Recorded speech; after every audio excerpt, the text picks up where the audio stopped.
Well, U.S. markets, as we just saw, are higher today. This comes, of course, after former U.S. President Donald Trump survived an assassination attempt on Saturday. Treasury yields are also higher. For more on how investors should position themselves in this situation, we're joined now by Bob Iaccino, co-founder and chief market strategist at Path Trading Partners. Bob, thanks a lot for joining us. How material, Bob, do you think the horrifying event of Saturday is in today's markets and will be for markets in the near-term future? So I think near term is key with that, Paul. I think the reaction we're getting right now is, at least in part, based on not only the assassination attempt and the fact that it failed, but the way in which Trump survived it and what it's doing for his polling numbers. When you look at just the general polls, they haven't moved that much. But when you look at likely voters, which is probably more important, internal polling, you're starting to see a shift pretty strongly for former President Trump. And this is what matters. So when you look at it related to markets, you're talking about the possibility of tariffs becoming a part of the conversation, or at least more tariffs than we've had. It's interesting to note that President Biden never really removed that much of President Trump's tariffs, especially on China. And that would be viewed by specifically the Fed as inflationary, and that's likely why we're seeing the move in the treasuries further out the curve as opposed to up in the short end. There are some analysts, I think this is a little much, but there are some out there that's saying the Fed has to hike rates if President Trump wins. I don't know if that's the case or not. Now, you're also looking at less of an easing cycle potentially if President Trump wins, but there's still 3.5 months to go. So a lot can happen in this particular block of time. That's like an eternity for a presidential election. So earnings have been mixed, but leaning towards good at this point. I don't think anything we've seen in the data pulls me away from my reflation thesis. This particular event is probably more short term, but we'll have to see. Okay, let's talk about earnings. You think that earnings have been mixed, but leaning towards good. Well, it's just in the very, very early stages of second quarter earnings season. How do you expect earnings season to play out? I mean, it's very early. Today after the close, we have 2 companies with over $1 billion in market cap. Tomorrow, I believe we have 6. With some more banking earnings, plus United Healthcare, Progressive Insurance.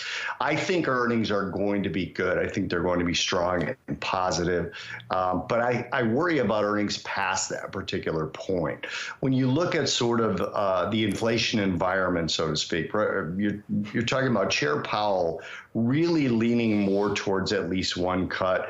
The market had priced that in at an 88% probability for September prior to the assassination attempt. It has actually dropped a little bit, although not markedly.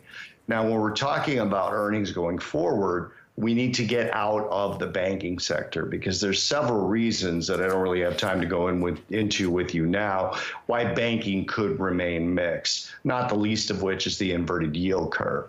So you are talking about needing to get more into tech, more into some of the AI stories, more into industrials and more into energies to judge, but I do think those are going to be strong.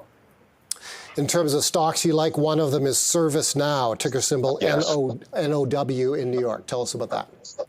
Well, first of all, I really like the chart. And I am sort of a technically focused person, but I like their business. Their platform helps companies integrate artificial intelligence. So even if you think the chip story is a little overdone, whether companies are actually going directly to the Broadcoms, the Qualcomms, and of course, the NVIDIAs, there are plenty of companies that are going to use existing AI platforms and integrate them into their business. And you could do that from the top down, from large institutional style companies to small businesses. And ServiceNow has a really good platform for not only integrating that, but machine learning, robotic process automation, performance, and data analytics, which a lot of companies will be getting much more of with AI. So I like that going forward.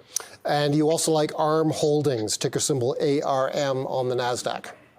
Yeah, that's another one where, again, I like the chart, but still, this is more of an AI support system trade.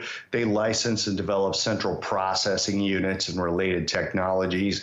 And again, if you think the actual chip story is overrated, ASML is another one, but it's a little pricey for a lot of retail investors where it's sitting now. And ARM is sort of a cheaper alternative. Different businesses, of course, but still that AI support system story as opposed to directly chips. And finally, we got about 60 seconds left. You like gold, and your preferred vehicle to invest in gold is the Sprott Physical Gold Trust, PHYS, on the New York Stock Exchange, ARCA. I believe that trades here in Toronto as well. Why do you like this one as a gold-specific vehicle as opposed to other options? Well, right now, gold reacts to inflation. People think gold is an inflation hedge, but it's only an inflation hedge if the Fed isn't fighting inflation.